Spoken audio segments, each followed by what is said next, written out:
Okay, welcome to another video, and today we have a fairly new Linux distribution to take a look at. So I wasn't aware of this one until someone in my Discord server pointed it out to me the other day, and that is Ultramarine Linux. So being a new distribution, we're not going to find a whole lot of information on their about page, which does mean it's going to be one of those ones where we've kind of just got to get it installed and take a look for ourselves. But we do have a few things listed here on the about page.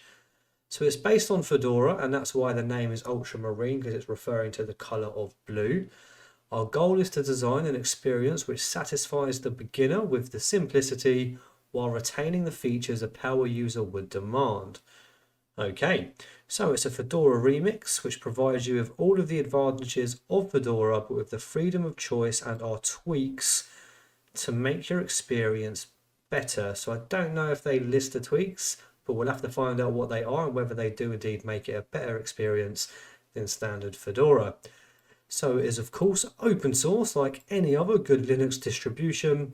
And then we have here same defaults. Fedora is great, but it's even better with our included defaults, from a pre-installed NVIDIA driver to more software repositories like RPM Fusion. We have them all. Okay, we'll definitely check that out as well. Now, as far as the desktop environments they currently have on offer, we've got just the two here, with their flagship being the Budgie desktop environment. Big fan of Budgie, so I'm happy to see that that's their flagship. And then they also have a version featuring Cutefish, which is still in development, and we've shown Cutefish quite a bit on the channel before. However, I think this might be the first time I've seen it on a distro that isn't based on Arch or Ubuntu.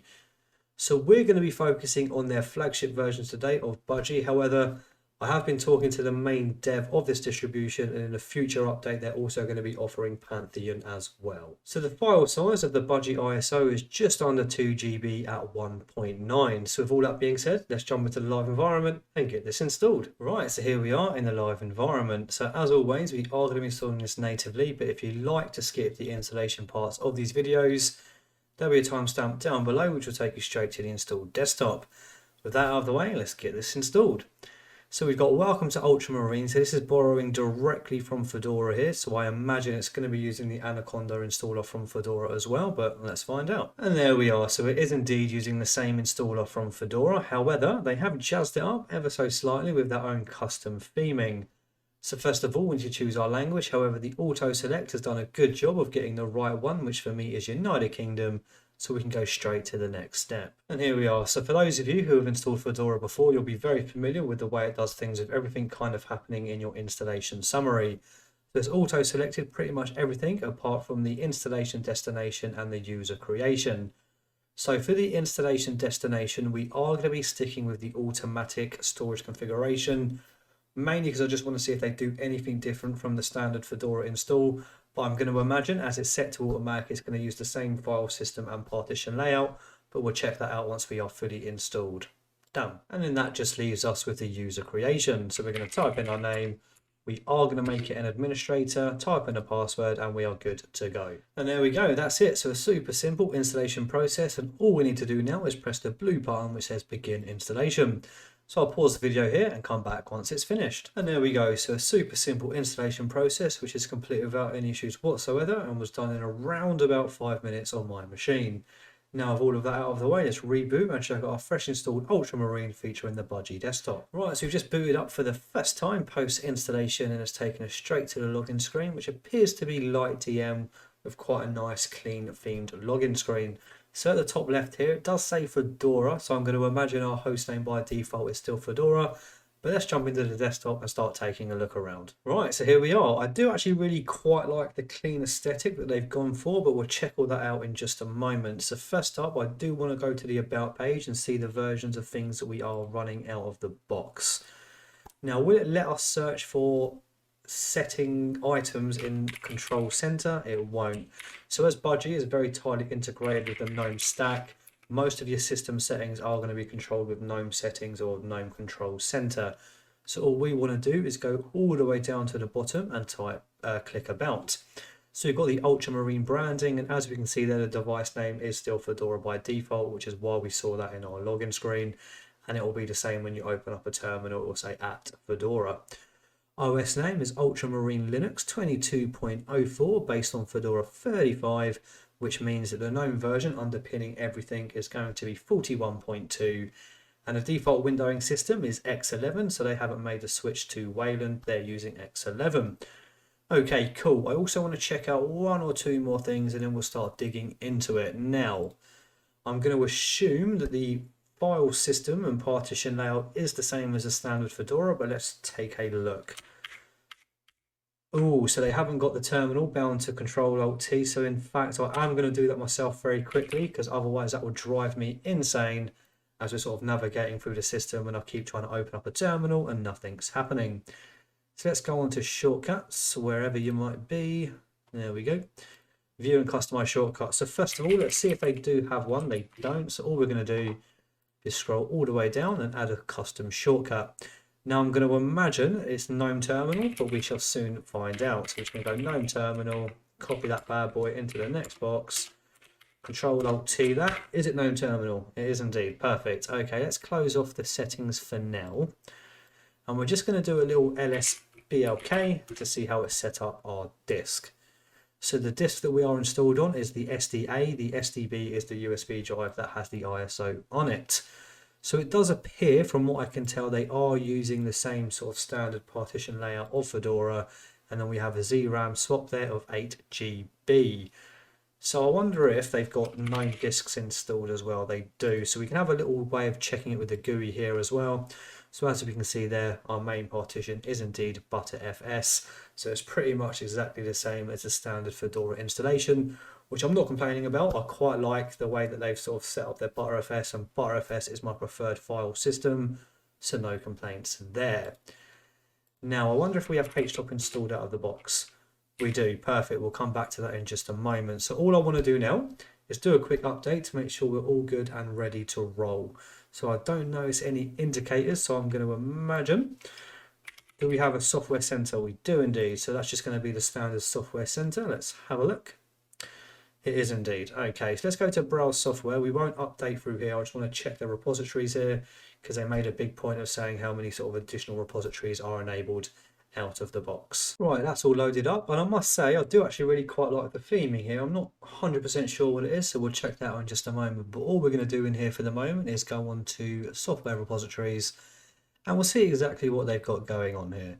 So we have the Fedora Flatpaks, and we also have the FlatHub repository enabled out of the box. So that means we should be able to search for packages, applications from FlatHub directly from our software center. We'll make sure that's all working in just a moment. We didn't have some for Docker, so okay, here's some enabled. We have Fedora, open, yep. Test updates, free untainted. So we have all the RPM Fusion stuff here as well. Okay, very cool. Secure boot.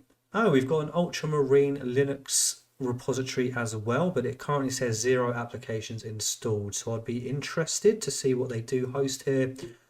I'm going to imagine it's going to be Cutefish, because I don't think Fedora hosts those packages, but we'll double check that in just a second.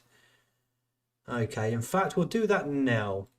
So we're going to open up a terminal. I've just remembered I have found it, so we don't need to go into our application center.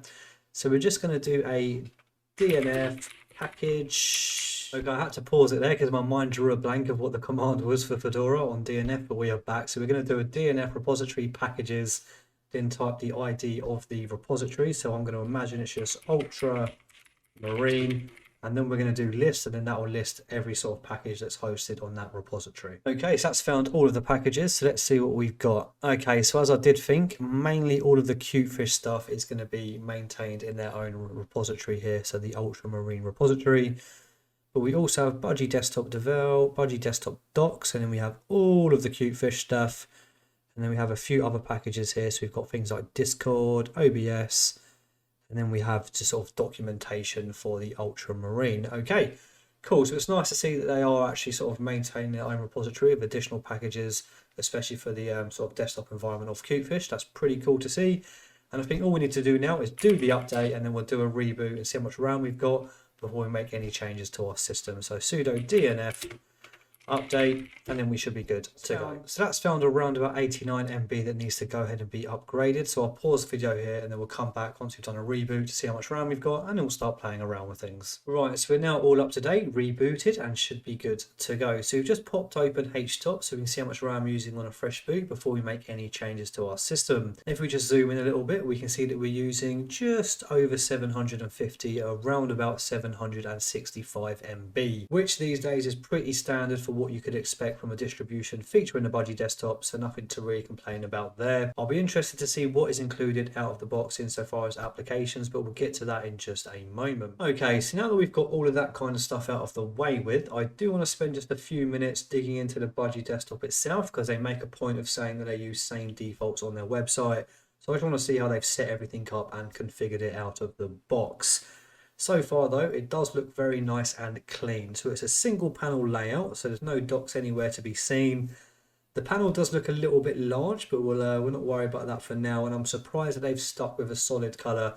A lot of Budgie distributions these days just sort of ship it with a transparent panel. So let's start from the left. So we have our application launcher, standard Budgie launch application launcher with your search bar at the top, your categories to the left, and then the applications to the right. We then have a load of empty space because they are using a central task list. So if we open up an application, let's say our file manager, which is Nautilus, all of your applications are going to open up on the central part of your panel. And of course you can right click that, do a few options here. We also have the option to favorite, which will then pin that application to your panel like so.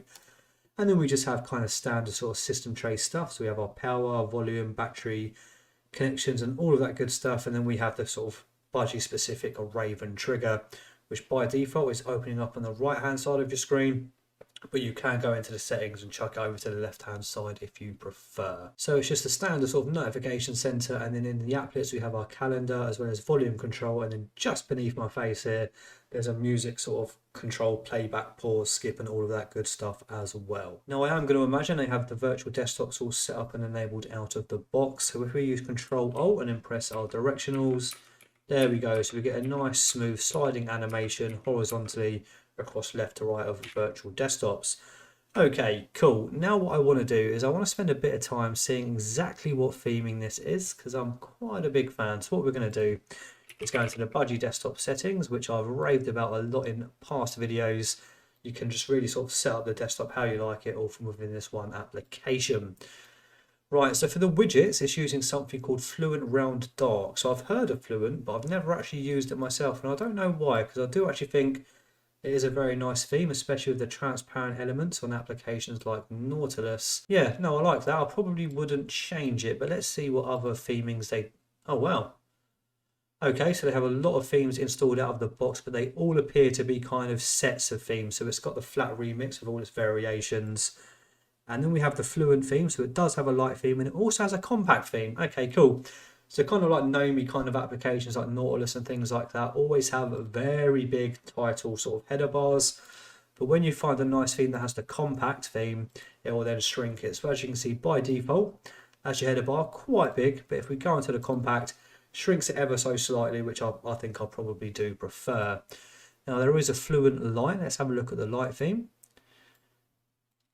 I don't actually mind that, so I'm not really a huge light theme kind of guy, but I do think that's a pretty decent one as far as light themes go. So we still have the transparent element on the left hand side, and it does all fit very nicely with the colour of the sort of theming here as well as the background. They've done a good job of just getting the consistent look out of the box insofar as the sort of theming of the desktop.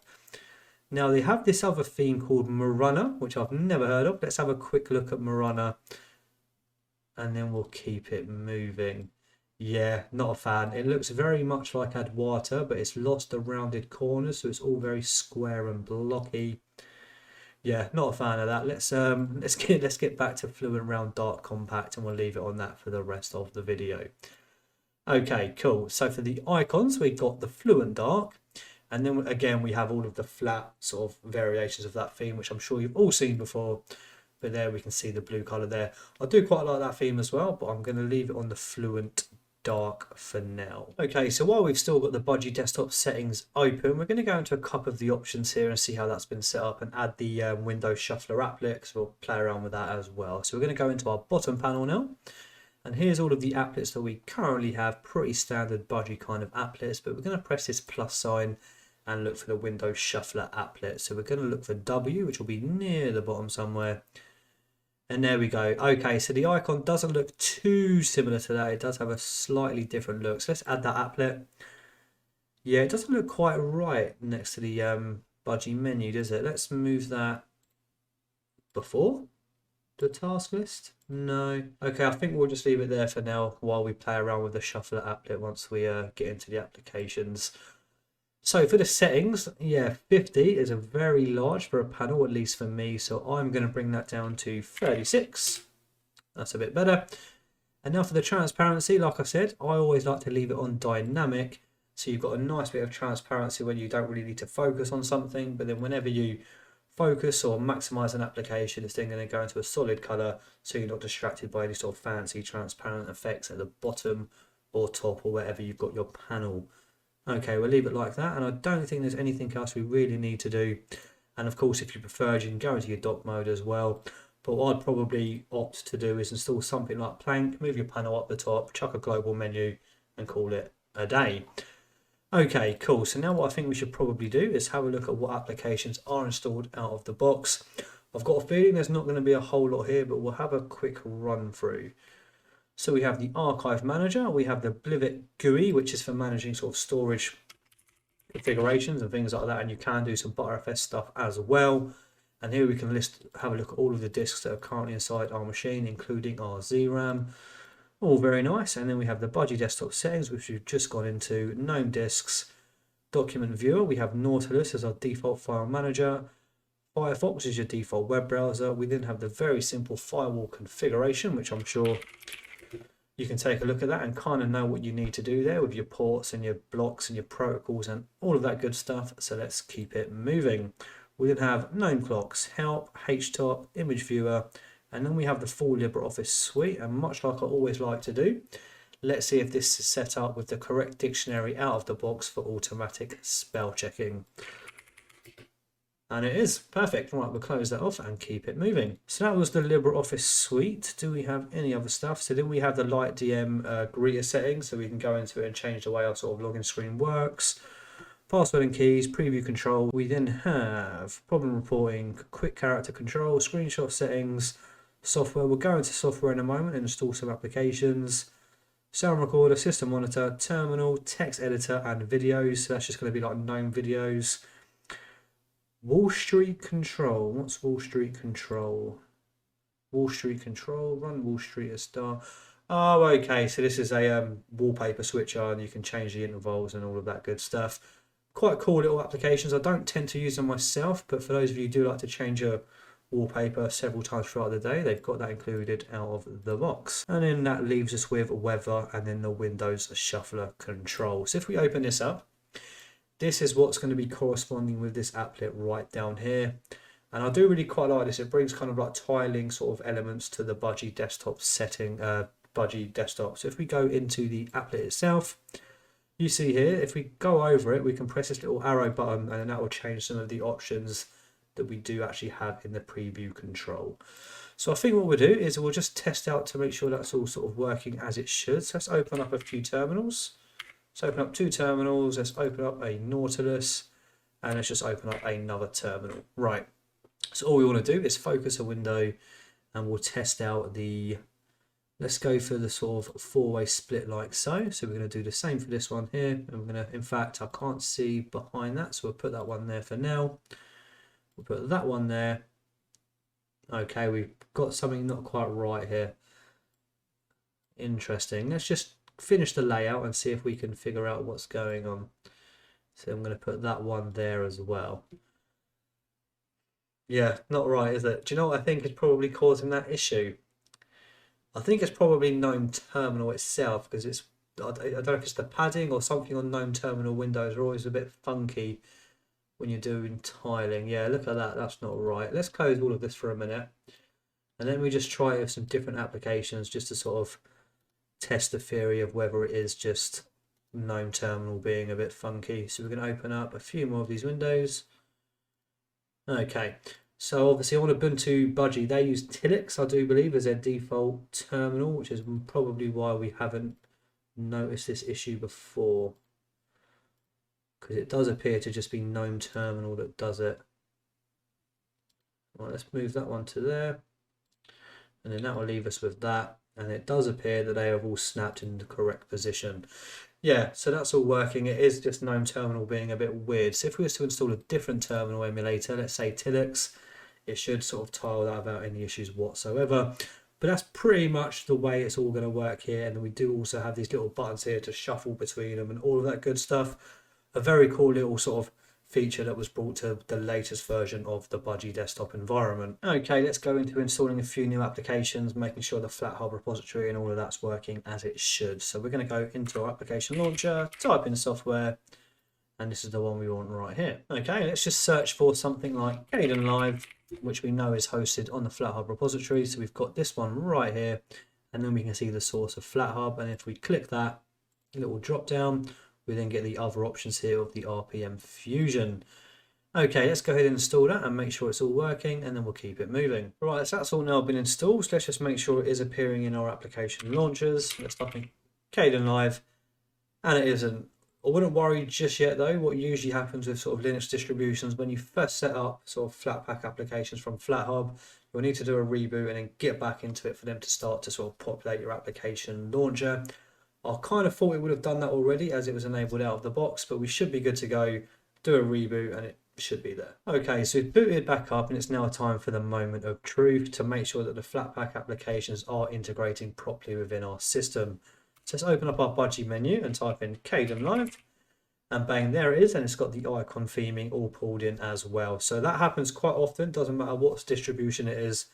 When you set up Flatpak initially and then go ahead and install an application, you might find that it won't appear into your application launchers until you do a reboot to kind of finalize that initial setup. But then after that, you can install applications and they'll sort of populate the application launchers without any need to sort of intervene. And there we go, so that's booted up without any issues whatsoever. And actually, we haven't had any weird issues or bugs so far, which isn't always the time when I'm doing these videos. Often there will be little things that pop up that I have to kind of make my way through, but so far, so good. Now there's maybe one or two more things that I want to test out. In fact, as we've got the Flatpak applications all sort of enabled out of the box, do we have Snap? We don't, but I wouldn't really worry about that. Even if you're someone who prefers to use Snap, Flatpak works really well for Fedora, and as it's all enabled out of the box with the FlatHub repository, that combined with all of the native applications and additional repos, I think you should be pretty much good to go. Now, as we're on the laptop, I do just want to test out sort of suspend and resume and closing the lid, as well as the keyboard shortcuts with things like brightness. But I think we're getting about ready to wrap up. So let's go ahead and try and do a suspend from the power menu. And now we're just going to wiggle the mouse and bang, there we go. We are back at the lock screen, type in a password, and then we're back in at the desktop.